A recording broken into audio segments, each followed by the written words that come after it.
In April 1925, one of the most celebrated goals in Celtic's history was scored. The Bhoys won the 1925 Scottish Cup thanks to the somersault efforts of a truly wonderful player. That goalscorer had a life that can be summed up in one word: remarkable.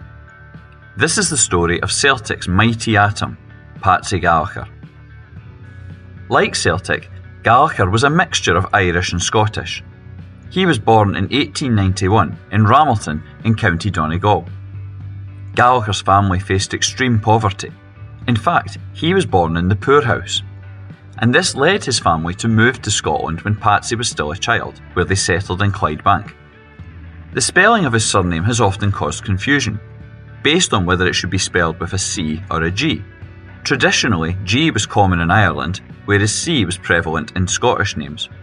When Gallacher's family came to Scotland, it was wrongly spelled with a C, and this version stuck. Like so many people in Scotland, Patsy was a huge football fan. In fact, showing a real sense of leadership at a young age, he once organised a school team to enter a football tournament without any teacher involvement. Then, when his side won, the organisers wouldn't give him the trophy as there wasn't an adult with them. As he grew older, Patsy played for various sides at juvenile and then junior levels. The most important of these was Clydebank Juniors, as it was from here that Patsy was scouted by bigger teams. He received different offers, but in 1911 became a Celtic player. To say the least, Patsy didn't have the look of a footballer. In an era where the game was much rougher and more physical than now, many of the country's best players tended to be strong and well built. Patsy, on the other hand, was under 5'7" and very slight. This led to a very famous quote about him. After signing for Celtic, Willie Maley planned to play him in a match versus St Mirren. He introduced Patsy to his teammates, and the club legend Jimmy Quinn exclaimed, "You can't put that boy on the park, boss. If you do, it'll be manslaughter." But despite these warnings, Patsy did indeed play, and he soon won over his teammates with his shows of brilliance on the park and a physical strength that belied his small stature. By his second game, he was already on the score sheet, doing so at Hampden as Celtic beat Queen's Park. Gallacher became a mainstay of the Celtic team and soon helped them to success. His first trophy in the hoops came in his first season. He was a crucial part of the side that won the 1912 Scottish Cup, scoring one of Celtic's goals as they beat Clyde 2-0. During World War I, like footballers from various clubs, Patsy didn't go to war because he worked in a shipyard, which was a reserved occupation. He had trained in this job before becoming a full-time Celtic player.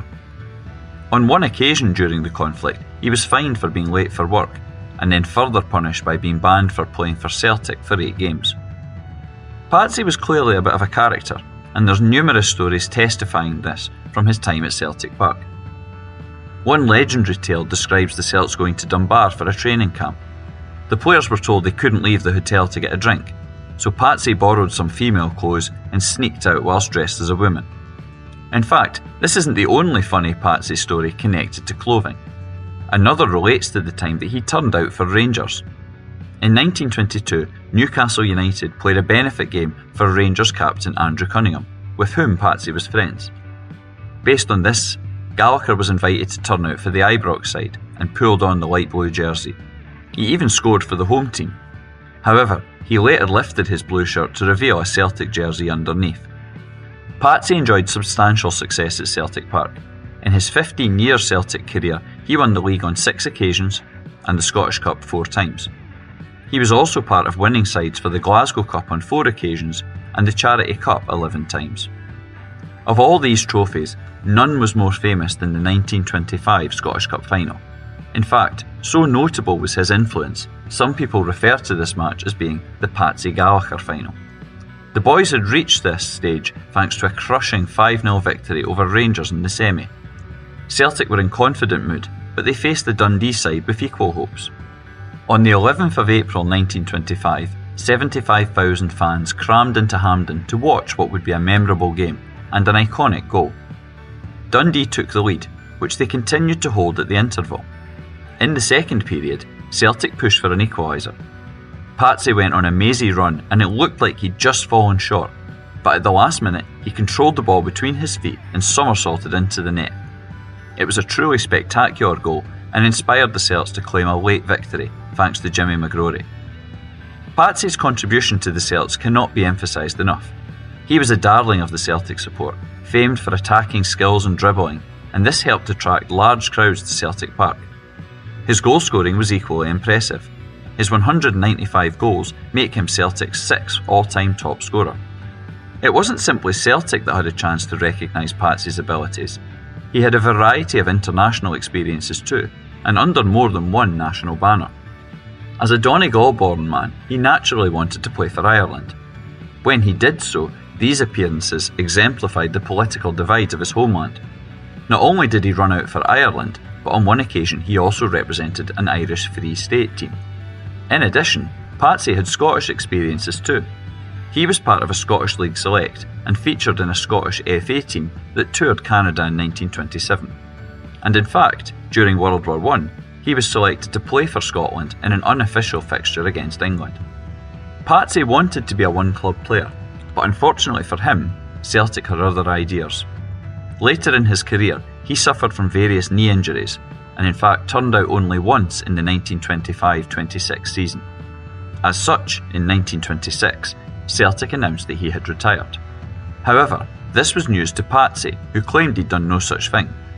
There were rumours that he was the best played player at the club and Celtic wanted rid of him. Whatever the reality, Patsy wasn't finished in the game and he made the move to Falkirk, where he played for 6 more years. His actual retirement came in 1932, and a benefit match was held which reunited him with Celtic.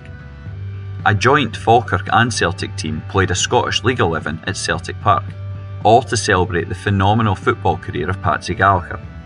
In a fitting tribute to Patsy's goal-scoring prowess, the 7,000 fans who attended this saw an amazing 17 goals as it finished 10-7 to the Celtic Falkirk team. After retiring, Patsy's attentions were turned away from football. He had to be a lone parent to his 6 children as his wife had died in childbirth. And like so many footballers over the years, he worked in the pub trade, including owning the International Bar in Clydebank. By early 1953, Patsy was not in good health. On the 17th of June 1953, he succumbed to illness and died aged 62. Newspapers carried numerous tributes to him, especially describing him as Peerless Patsy. His funeral took place at St Paul's Church in White Inch, which was near his Scotstoun home, and he is buried in Paisley. Although Patsy stopped playing in 1932 and died in 1953, the name Gallacher has continued to be a prominent one in Scottish football. 2 of his sons, Tommy and Willie, were both professionals. Willie played for Celtic and Tommy was at Dundee. In fact, at the time of Patsy's death, Tommy was with his team on a tour of South Africa and had to return home early. In addition, Patsy's grandson, Kevin Gallacher, was a prominent player in the 1980s and 1990s, starring for Dundee United, Blackburn Rovers and Scotland. He even scored the first goal in the 1988 Scottish Cup final, although fortunately it was still the Bhoys that celebrated a centenary double that day. And from a Celtic perspective, Patsy's great-granddaughter Amy has a huge place in the history of Celtic women's team. In 2024, her last gasp goal versus Hibs on the final day of the season gave Celtic's girls their first ever league title. One test of fame is whether people are recognised by a single name. In football's history, the names Pelé, Messi, Ronaldinho and others evoke smiles of recognition. In Celtic's story, the same is true for Patsy. Mention of this single name can refer to only one figure, someone who was a hugely entertaining and skillful player. Patsy Gallacher was Celtic's mighty atom and a genuine club legend. If you want to learn more about Celtic history, follow Hail Hail History on Twitter, X and Blue Sky. You can also take part in free Celtic walking tours. Visit celticwalkingtours.wordpress.com for more information.